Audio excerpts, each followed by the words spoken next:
Hey guys, Azralynn here, and today we're going to discuss the changes being made to Decisive Strike. The buffs, the nerfs, and how it compares to the current form of Decisive Strike. This is the proposed rework that the developers posted over on their Dead by Daylight forums, and I'll post a link to the article in the description below. So what will the new Decisive Strike be? Using whatever is at hand, you stab your aggressor in an ultimate attempt to escape. After being unhooked or unhooking yourself, Decisive Strike will become active and usable for 60 seconds. While Decisive Strike is active, when grabbed by the killer, succeed a skill check to automatically escape the killer's grasp and stun the killer for 3 seconds. Succeeding or failing the Decisive Strike's skill check will disable the perk. Successfully stunning the killer will result in you becoming the obsession. Only one obsession per match. So the first main change that you notice to Decisive Strike is that it's only activated for 60 seconds after you've gotten off the hook. Whereas before you could use it whenever you got picked up after a short delay. So it seems that this change that they're making to Decisive Strike is more to counter/punish the killers who tend to tunnel survivors right after they get unhooked. Because if you do tunnel, you just might get stabbed in the face with a Decisive Strike. With that being said, tunnelers are probably still gonna tunnel, and if a lot of players start to use Decisive Strike, I could actually see slugging becoming more of an issue, just in case that D-Strike is available, which could make perks like Tenacity and Unbreakable more effective so long as the killer isn't just standing over your body waiting for 60 seconds. I do like the idea that they're going for here because, let's be honest, being tunneled sucks. But tunneling is part of the game and it is a viable and very effective strategy for a killer. Another change made to Decisive Strike is that the skill check for this new reworked version of Decisive Strike is going to be easier than Decisive Strike in its current form.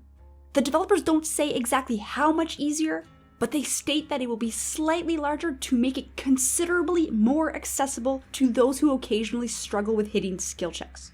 In addition to the easier skill checks, the skill check is going to pop up during the killer's pickup animation, while Decisive Strike is active. The immediate skill checks are supposed to address the issues with killers dribbling the survivors to the hook. Both the easier skill check and the immediate skill checks popping should make it a lot easier for survivors to use D-Strike if they are tunneled within 60 seconds after coming off the hook. Although the skill checks will be easier and survivors will more reliably use Decisive Strike if they get tunneled within 60 seconds, it's also a bit nerfed in that the reworked version of Decisive Strike will stun for 3 seconds instead of 4 seconds like it does currently. Both the current version of Decisive Strike and the new reworked version are only usable once per game.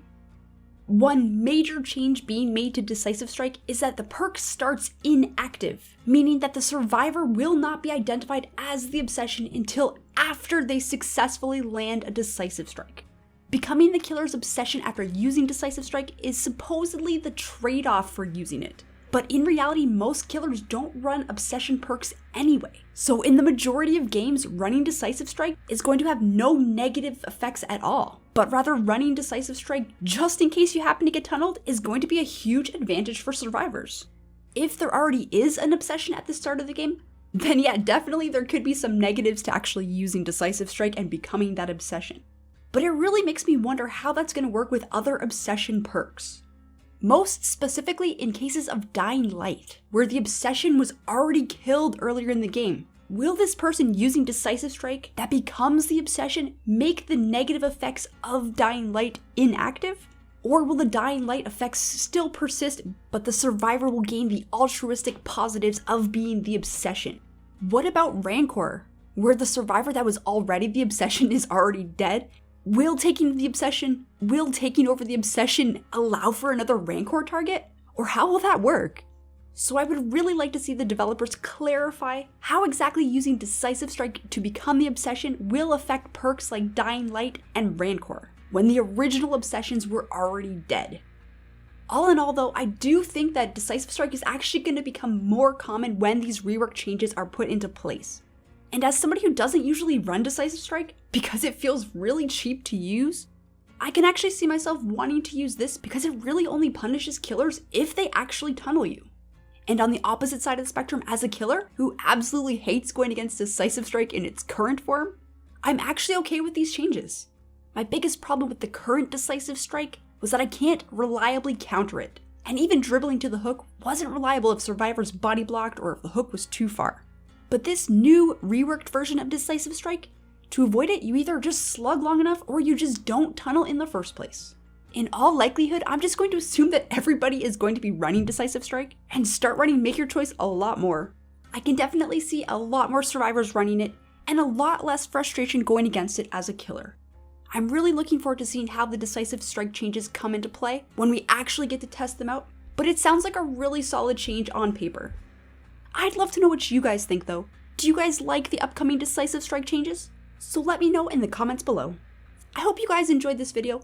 Make sure to hit that like button if you did, and if you're new to the channel, don't forget to subscribe. Thank you guys so much for watching and have a wonderful day.